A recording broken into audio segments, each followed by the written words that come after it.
મિત્રતા અને સગપણમાં વસ્તુઓની આપલે ખૂબ સામાન્ય છે. જરૂરિયાતના સમયે આપણે પૈસા, કપડાં, પુસ્તકો વગેરે માગીએ છીએ અને તેનો ઉપયોગ કરીએ છીએ, અથવા આ વસ્તુઓ અન્યને મદદ કરવા માટે પણ આપણે આપતા હોઈએ છીએ.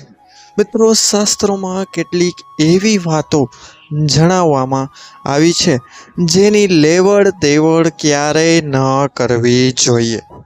કારણ કે મિત્રો, વ્યક્તિનું નસીબ કેટલીક વસ્તુઓ સાથે જોડાયેલું હોય છે, અને જો આ વસ્તુ અન્યને દેવામાં આવે તો નસીબમાં સુધારાઓ આવી શકે છે. પછી તે સકારાત્મક અથવા નકારાત્મક પણ હોઈ શકે છે. આ વસ્તુઓનો ઉપયોગ તમારા સારા નસીબને ખરાબ નસીબમાં બદલી પણ શકે છે. ઘરમાં ગરીબી આવી શકે છે.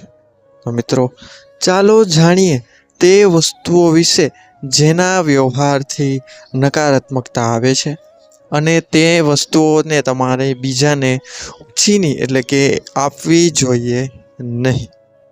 પરંતુ મિત્રો, વિડીયોની શરૂઆત કરીએ તે પહેલાં એક નમ્ર વિનંતી છે કે આ વિડીયોના કોમેન્ટ બોક્સમાં એકવાર સાચા મનથી જય માં લક્ષ્મી અવશ્ય લખજો, જેથી માં લક્ષ્મીની કૃપા તમારા અને તમારા પરિવાર પર બની રહે. અને વિડીયોને અંત સુધી પણ અવશ્ય નિહાળજો. શું ખબર તમે આ ચારમાંથી કોઈ વસ્તુ ઉછીની દરરોજ બધાને આપતા પણ હોય. તો મિત્રો, વિડીયો જોઈને સતર્ક રહેજો અને વિડીયોને અંત સુધી અવશ્ય નિહાળજો. તો હવે આપણે વધુ વાર ન લગાડતા જાણીએ એ 4 વસ્તુ વિશે જે તમારે કોઈને ઉધાર આપવી જોઈએ નહીં. નંબર 1 ઉપર વસ્તુ છે એ છે મિત્રો ઘડિયાળ. તો મિત્રો, શાસ્ત્રો અનુસાર વ્યક્તિના સારા અને ખરાબ સમયનો સંબંધ ઘડિયાળ સાથે જોડાયેલો હોય છે. મિત્રો, અહીંયા હું કાંડા ઘડિયાળની વાત કરી રહ્યો છું. બીજાની ઘડિયાળ પહેરવાથી તેનો ખરાબ સમય પણ તમારી સાથે જોડાઈ શકે છે, અથવા તમારે ઘડિયાળમાં સારા સમય પણ બીજાને આપવાથી તે તમારો સારો સમય તે વ્યક્તિ સાથે જોડાઈ શકે છે. ઘડિયાળ પણ સમય સાથે વ્યક્તિના ભાગ્યનો નિર્ણય કરે છે. તેથી ઘડિયાળનો વ્યવહાર શુભ માનવામાં આવતો નથી. માટે મિત્રો, આજથી જ તમારી ઘડિયાળને કોઈને ઉછીની પહેરવા આપશો નહીં. ખાસ યાદ રાખજો. ત્યારબાદ નંબર 2 ઉપર આવે છે મિત્રો સાવરણી એટલે કે ઝાડુ. મિત્રો, આ તો તમને ખ્યાલ જ હશે કે સાવરણીને દેવી લક્ષ્મીનું પ્રતીક માનવામાં આવે છે. શાસ્ત્રોમાં જો કોઈ સાવરણી ઉધાર આપે તો લક્ષ્મી ઘરની બહાર નીકળી જાય છે તેવું વાસ્તુશાસ્ત્રમાં કહેવામાં આવ્યું છે. વ્યક્તિની આર્થિક સ્થિતિ પણ નબળી પડવા લાગે છે, ધનહાનિ થવા લાગે છે, અને પૈસા પાણીની જેમ પણ ખર્ચવા લાગે છે. માટે ખાસ કરીને સાવરણી પણ કોઈને દાનમાં આપશો નહીં.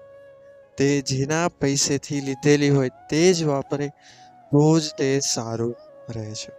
ત્યારબાદ ત્રીજી વસ્તુ છે મિત્રો પેન એટલે કે બોલ પેન.